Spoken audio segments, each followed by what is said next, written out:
नमस्कार मंडळी, रामकृष्ण हरी. माझ्या यूट्यूब चॅनलमध्ये मी रेखा कोळी तुमचे सगळ्यांचे स्वागत करते. कसे आहात सगळे?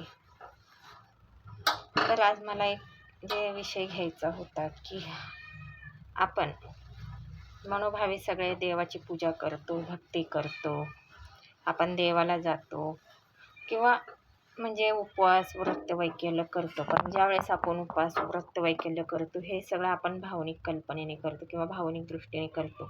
पण खरोखर मनापासून ह्या गोष्टी आपण करतो का?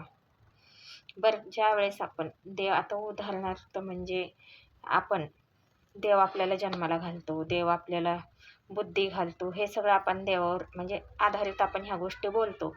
पण जेव्हा देव आपल्याला बुद्धी घालतो, जेव्हा आपले विचार बदलतात किंवा जे काही होतं ते सगळं देवच करतो का? आज माणसांची कित्येक तरी परिस्थिती बदलली, कुणावर वाईट वेळ आली, कुणावर चांगली वेळ आली.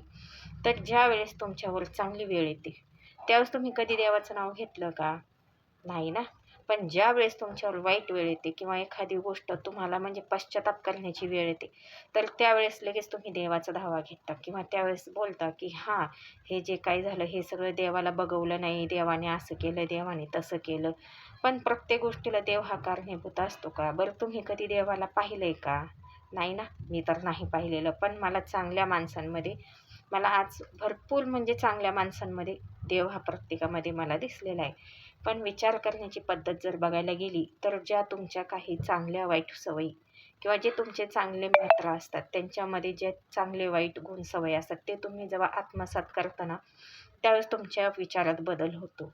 पण जेव्हा तुम्हाला एखाद्याची मैत्री करायची असेल, जर एखादा तुम्हाला काही चांगली गोष्ट शिकवत असेल तर तुम्ही नक्कीच आत्मसात करा. आणि जर एखादी वाईट गोष्ट शिकवत असेल तर तुम्ही ते बाजूला सोडून द्या. कशाला पाहिजे की तुम्ही माणसांना पण दोष द्यायला नको, तुम्ही देवाला पण दोष द्यायला नको. देव हा फक्त आपल्याला जन्माला घालू शकतो, बुद्धी घालू शकतो. जन्म मरण हे सुद्धा देवाच्याच हातात आहे, आपल्या हातात काहीच नाही. लोक म्हणतात की हा सटवाईने आपलं नशीब लिहिलंय, पण सटवाईने आपलं नशीब लिहिलंय ह्याचबरोबर की ते नशीब घडवणं ते सुद्धा आपल्याच हातात आहे. जेणेकरून तुम्ही स्वतः कष्ट करू शकता, तुमचं नाव मिळवू शकता, वाईट लोकांपासून लांब राहू शकता, जेणेकरून तुम्ही निर्व्यसनी राहू शकता. आणि चांगले लोक जे असतात त्यांचे तुम्ही कधी पण चांगले बोल ऐका, ते आत्मसात करा, त्यातले काहीतरी डोक्यात विचार घ्या, चांगल्या गोष्टी काहीतरी शिका, चांगलं काहीतरी करायला शिका, जेणेकरून आपल्या मुलांना, आपल्या घरच्यांना ह्या गोष्टींचं काहीतरी प्राधान्य द्या की त्यांना आपण ह्या गोष्टीपर्यंत, ह्या लेवलपर्यंत पोचवत शकू.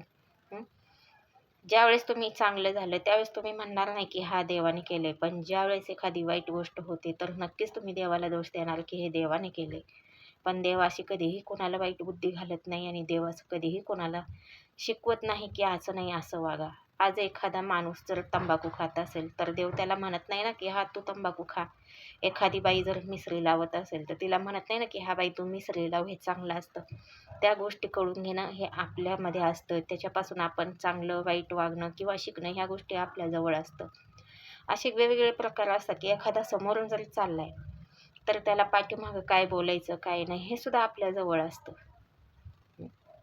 पण जेणेकरून मला लोकांना हेच सांगायचं आहे की ह्या गोष्टींमार्फत अशा चांगल्या गोष्टी तुम्ही एकमेकांना शिकवा की जेणेकरून तो माणूस तुम्हाला आयुष्यभर विसरला नाही पाहिजे, त्याने तुम्हाला देवाचं स्थान दिलं पाहिजे, त्याने तुमची पूजा केली पाहिजे. आणि जर तुम्ही वाईट गोष्टी शिकवत असाल आणि समोरचा माणूस जर तेच शिकत असेल तर शिकवणाऱ्यापेक्षा शिकणारा महामूर्ख माणूस मानला जातो. इथं या गोष्टींना कुठं ना कुठं तुम्ही स्वतः सुधारा, दुसऱ्यांना सुधारून द्या.